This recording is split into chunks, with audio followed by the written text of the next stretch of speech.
What if you had more than just a bunch of AI tools?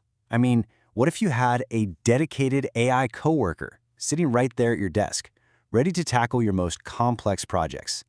Well, believe it or not, that's not science fiction anymore. Google is aiming to make it a reality, so let's break down exactly how they plan to do it. So Google Cloud just unveiled its new grand strategy for the future of work.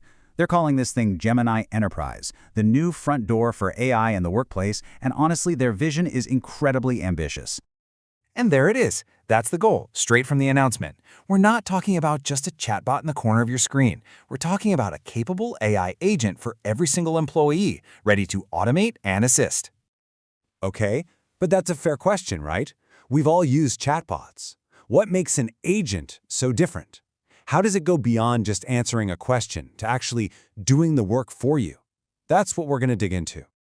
Well, the answer lies in this new platform called Gemini Enterprise. You should think of it as the central hub, kind of the command center, where these really powerful AI agents can be created, managed, and then rolled out across an entire company. Now, the key term you got to know here is agentic platform. And this is so important because it's not just about conversation. It's a system that's built from the ground up to automate entire multi-step workflows. It's the difference between asking an assistant for a phone number and asking them to plan an entire event.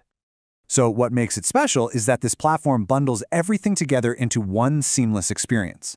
And you got to notice that last bullet point, it includes a no-code workbench. This is huge. It's a game changer, because it means you don't have to be a coder to build your very own custom AI agent. Okay, so how does Google actually pull all of this off? The entire system is built on what they call 6 core components, or pillars, that all work together. So it all starts with the brains. Those are the powerful Gemini AI models. Then you've got the Workbench, which is that no-code tool we were just talking about. That's paired with a task force of pre-built agents you can use for specific jobs. And, crucially, it plugs into all your existing data in places like Salesforce and Teams. It gives you centralized governance for security, and it's all built on this massive open ecosystem. This quote from Google Cloud's CEO really gets to the heart of it.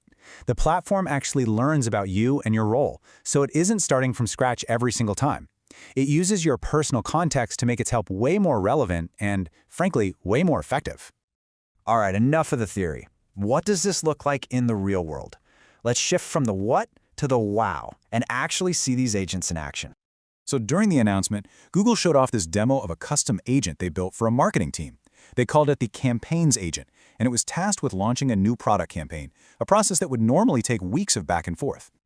I mean, just look at what this thing did. In one conversation, it identified a market trend, checked the inventory levels, saw a gap, and then automatically created a purchase order in a totally different system, ServiceNow. Then it drafted emails to the managers and even generated social media assets. This is that agentic idea we talked about in action. One request kicks off this whole complex, multi-system workflow. Look, a controlled demo is one thing, but the real test is whether it actually delivers business value. And for that, we can turn to an early adopter, the cruise line Virgin Voyages. They created their own fleet of over 50 AI agents, and the very first one, which they nicknamed Email Ellie, immediately boosted their content production speed by a staggering 40%. And that speed wasn't just for show. It translated directly to the bottom line. That efficiency helped them get a 28% year-over-year increase in sales for the month of July. I mean, that is a massive impact. And on top of all that, it saved them money. They saw a 35% reduction in what they were spending on outside agencies, which gave them a lot more creative independence.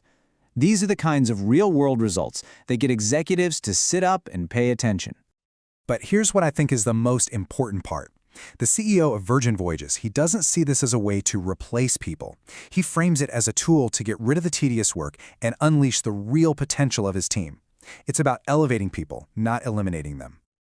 So if this is where things are headed, how do companies actually get there? It's not just about buying some software. It's about building an entire ecosystem and, really, preparing your whole workforce for a new way of doing things. Google is definitely pushing this with an open platform that integrates with major partners. And just look at another early adopter, McQuory Bank. They haven't just dipped their toes in. They've rolled this out to every single employee. And even more impressive, 99% of their staff have already finished generative AI training. Now that is commitment.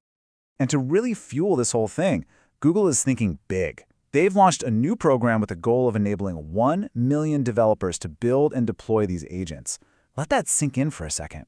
The scale of that ambition is just incredible. And this all brings us right back to the beginning. The end goal, according to Google, is to democratize this technology. It's about taking something that's incredibly complex and powerful and making it simple enough for every single person in a company to actually use. Which leaves us with one final thought. Forget about the enterprise for a second. Just think about your own desk, your own to-do list. If you had a truly capable AI agent ready to take on any task, what's the very first thing you would ask it to do?